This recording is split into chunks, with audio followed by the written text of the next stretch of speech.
Et bonjour, bonsoir les Gilets jaunes.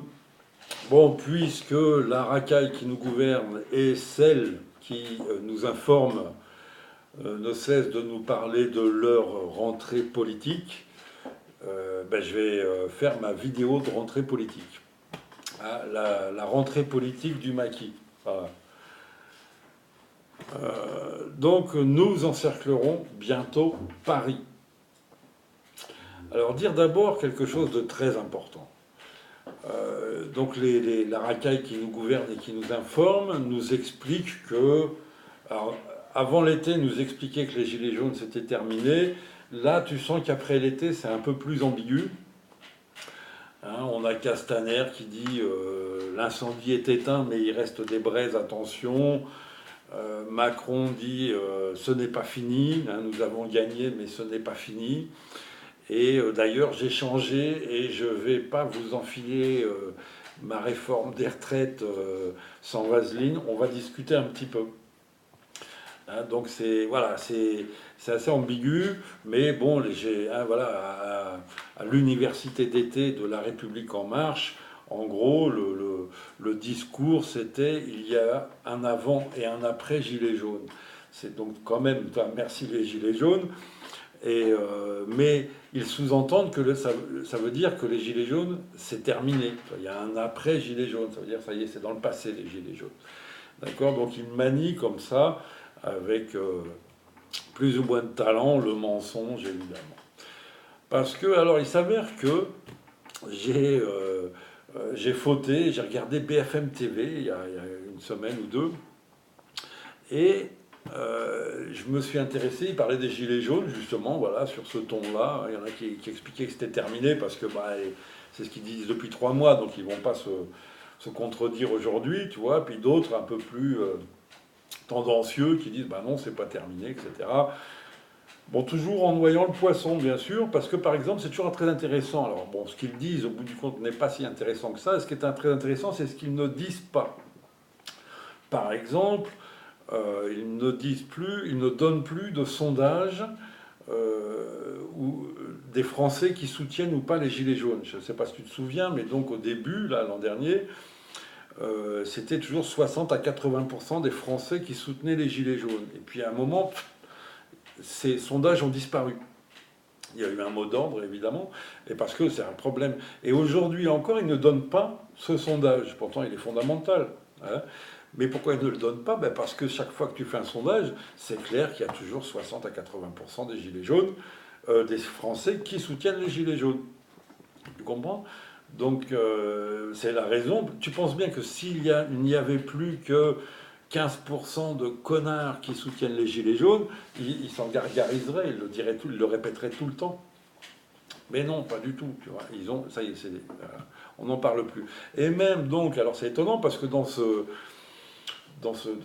débat, si on peut dire, sur BFM TV, qui ne donne pas donc les sondages du soutien du peuple français aux Gilets jaunes, il y en a un qui a fini par lâcher une perle en disant, de toute façon, les sondages, quand on interroge les Français, un Français sur 10 dit je suis gilet jaune.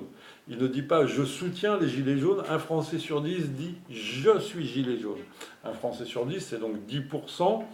Si tu considères ne serait-ce que le corps électoral de 40 millions, ça fait 4 millions de Français, quand tu les interroges, même qu'ils soient sur les ronds-points ou pas sur les ronds-points, ils disent mais moi je suis gilet jaune. Qu'est-ce que tu veux d'autre? Moi je me bats contre l'injustice sociale, je veux plus de démocratie, je suis gilet jaune. Tu comprends? C'est pour ça qu'il ne te donne pas de sondage, tu vois, parce que le mec, il a lâché, il n'a pas lâché comme une information, comme un sondage, machin, il a donné une petite chose qu'il savait, si tu veux. Mais à mon avis, on lui a dit de fermer sa gueule et je ne l'ai pas réentendu après. Quoi. Tu vois, c'est pas passé en boucle. Un Français sur 10 se dit gilet jaune. Donc voilà, donc évidemment 4 millions, si tu veux, nous sommes une armée et donc nous sommes tout à fait capables de mobiliser et d'encercler Paris. D'accord? Mais ça se prépare et ça s'organise évidemment et donc c'est en partie ce à quoi je et d'autres nous allons nous atteler cette année. Donc, et vraiment les gilets jaunes, alors c'est ça, c'est donc les médias nous expliquent que non, ça se termine, machin. Là, c'était donc hier. Hein. Aujourd'hui, nous sommes le dimanche 8 septembre, donc là, il y a eu la rentrée des manifestants gilets jaunes. Et les médias, évidemment, ont fait un compte-rendu très pauvre et, de ce qui s'est passé, mais c'est clair que dans toutes les villes, il y a eu des micro-manifestations. Il y a des activistes partout, et il y en a même eu donc, qui étaient un peu plus tendus. Tout l'été, même si tu n'as pas eu de grande manif pendant l'été, il y a eu des assemblées départementales. D'accord, tous les ronds-points d'un département ou de l'autre se sont rassemblés et ont travaillé ensemble. Hein, il y a eu des réunions de travail sur les thèmes aussi variés que la démocratie éthique, les élections municipales ou la réponse à la répression policière et judiciaire. D'accord, sans compter, on va dire, toutes les longues discussions d'été, d'accord, dans les familles, parce que les vacances, évidemment, ben voilà, on va retrouver la famille, on va retrouver les amis dans la ville de naissance, par exemple, etc. Bien, dans les campings, sur les plages, tout ce que tu veux, ça, dans les bars et les restaurants, ça n'a pas arrêté de discuter des gilets jaunes, d'argumenter, si tu veux. Tu as eu l'armée des gilets jaunes a passé tout l'été à militer. Tu comprends? Personnellement, j'étais sur les marchés en Ardèche cet été. Donc j'ai discuté avec les petits commerçants qui sont les marchands qui sont en prise directe avec la crise sociale et avec le mouvement des Gilets jaunes, puisque quelque part ils ont quand même souffert des blocages du début du mouvement. Ils ont perdu de l'argent. Ils n'étaient pas très contents, si tu veux. Mais ils sont au même niveau que les Gilets jaunes en termes de catégorie sociale, si tu veux. Et donc, ils sont pas toujours contents des blocages, mais toutes ces discussions avec eux finissaient immanquablement par le fait qu'ils disaient, parce que moi, bon, je discutais en disant je suis gilet jaune, hein, voilà, je fais partie des 10%, d'accord, et donc je défends le bout de gras, quoi. C'est comme je pense tous les gilets jaunes ont fait tout l'été. Et donc, toutes les discussions se terminent en disant bon, de toute façon, content, pas content, il faut que les Gilets jaunes continuent, il faut que les Gilets jaunes fassent quelque chose en septembre, parce que la situation ne peut plus durer comme ça. Tu comprends ça? J'y reviens toujours, mais les Gilets jaunes sont les révélateurs de la crise, si tu veux. Ce ne sont pas les auteurs de la crise, les Gilets jaunes. Nous sommes les victimes de la crise sociale. C'est pour ça que le peuple sort dans la rue. D'accord? Donc tu peux, entre guillemets, crever les yeux de tous les gilets jaunes, d'accord, et les mater pour qu'ils rentrent chez eux. Si tu n'as pas réglé la crise sociale, je veux dire, la semaine suivante, ça redémarre, sous une autre forme, sous une autre couleur, mais la révolte sociale, elle est là, la crise sociale est là. Tant que le gouvernement ne règle pas la crise sociale, tu vois, voilà. Donc même ceux qui ne sont pas encore gilets jaunes, éventuellement, de toute façon, avec le temps, ils vont dire, bah oui, mais il faut régler le problème. Il n'y a pas gilet jaune ou pas gilet jaune. La crise sociale, c'est de la responsabilité du gouvernement. D'accord?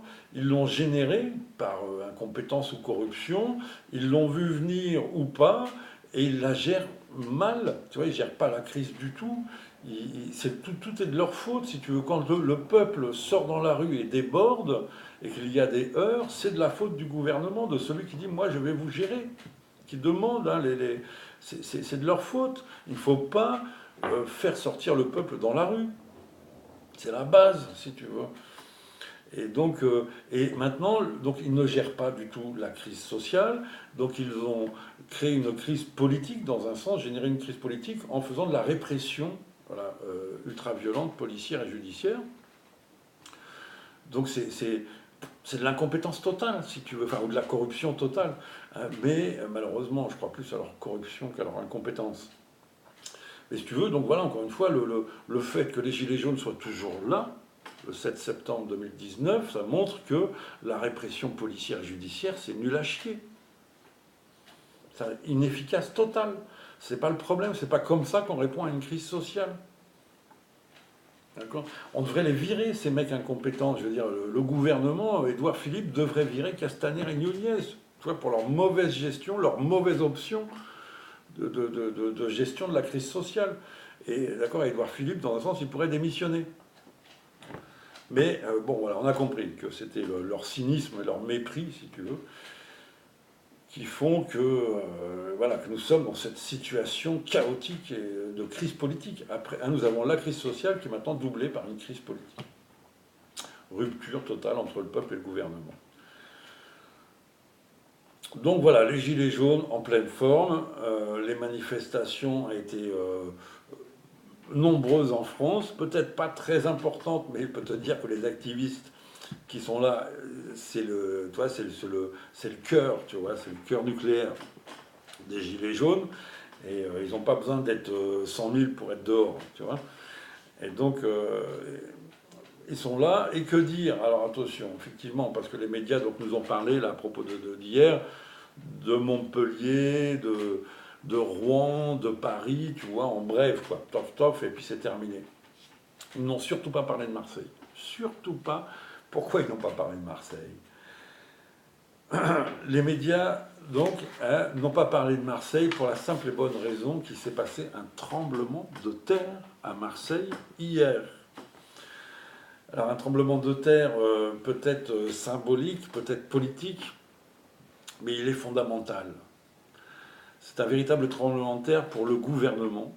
C'est hier, il s'est passé la fusion des Gilets jaunes, c'est-à-dire la classe moyenne basse en lutte, et de la France déclassée des banlieues. C'est un tremblement de terre qui s'est passé hier à Marseille et dont les secousses vont toucher toutes les villes de France au fur et à mesure du temps. Le temps est notre meilleur allié, car plus le gouvernement tarde à résoudre la crise sociale, plus les rangs des Gilets jaunes vont grossir. À Marseille, qu'est-ce qui s'est passé? Les Gilets jaunes étaient en train de manifester à quelques centaines, et tout d'un coup, ils ont entendu arriver un autre cortège. Et ce cortège, c'était le cortège des quartiers nord, les banlieues. D'accord? Et les banlieues sont arrivées et ont rejoint la manifestation des Gilets jaunes en criant « Gilets jaunes, quartier nord, même dégâts, même combat ». C'est une convergence des luttes qui vient de s'opérer à Marseille. Les Gilets jaunes ont passé leur temps à dire mais pourquoi les banlieues ne sont pas là? Il y a différentes raisons, ok, mais tu vois, le temps fait que les banlieues arrivent, les banlieues se soudent, les banlieues disent oui, ok, nous reconnaissons votre combat et nous constatons que c'est le même que le nôtre. Il y a une convergence réellement. C'est voilà, vraiment, c'est peut-être l'événement le plus important d'hier, et passé sous silence par les médias, évidemment. Et je peux te dire que cette convergence, si les Gilets jaunes marseillais donc, et le quartier nord arrivent à la consolider, ça va faire des petits. Partout, les comités, les groupes ou ronds-points de Gilets jaunes sont actifs et productifs d'initiatives qui renforcent et perpétuent la lutte. D'accord? Tout l'été. L'État ne veut pas répondre à la crise sociale autrement que par la répression sanglante et judiciaire. Qu'à cela ne tienne, nous nous inscrivons, nous le peuple, dans le temps long. Nous nous organisons, nous formons nos bataillons et nous triompherons. Bientôt sur cette chaîne et sur d'autres seront mis en œuvre 3 grands axes de lutte à même de nous renforcer et même de lancer une offensive d'envergure contre l'État. Ils veulent la guerre sociale et politique, ils vont la voir. Si vous, citoyens et gilets jaunes, si vous rejoignez ces combats que je vais engager avec d'autres, nous atteindrons une force sans égale dans l'histoire de la Ve République. Nous contraindrons l'État à une nouvelle donne sociale et démocratique. Je ne dis pas que nous atteindrons la force nécessaire pour négocier avec l'État, non. Je dis que nous serons assez forts pour lui tordre le bras, l'amener à soumission au peuple et lui faire signer ce que nous voudrons en termes de nouvelle donne sociale et démocratique. En un mot, nous triompherons. Oui, nous sommes le peuple et notre cause est juste. Oui, nous allons nous organiser. Oui, nous allons former des bataillons de gilets jaunes. Oui, nous allons nous regrouper en 4 armées. Et oui, nous encerclerons bientôt Paris. Parole d'homme. Restez à l'écoute de YouTube, comme en d'autres temps, nos anciens, restez à l'écoute de Radio Londres. Nous sommes le peuple et nous triompherons. D'accord, ça c'était ma petite vidéo de rentrée pour Macron et Castaner. On y va, d'accord, on lâche rien et en plus on va passer la deuxième vitesse. Voilà, tu vois, on était en première. Normalement, l'État aurait dû nous répondre, aurait dû répondre à la crise sociale et à la crise politique. Il ne le fait pas, alors on va passer en deuxième. On va passer à l'offensive. D'accord. Pour le moment, on a fait de la défensive. On va former des bataillons et passer à l'offensive. Affaire à suivre. À très bientôt. Salut, bon courage pour tout le monde.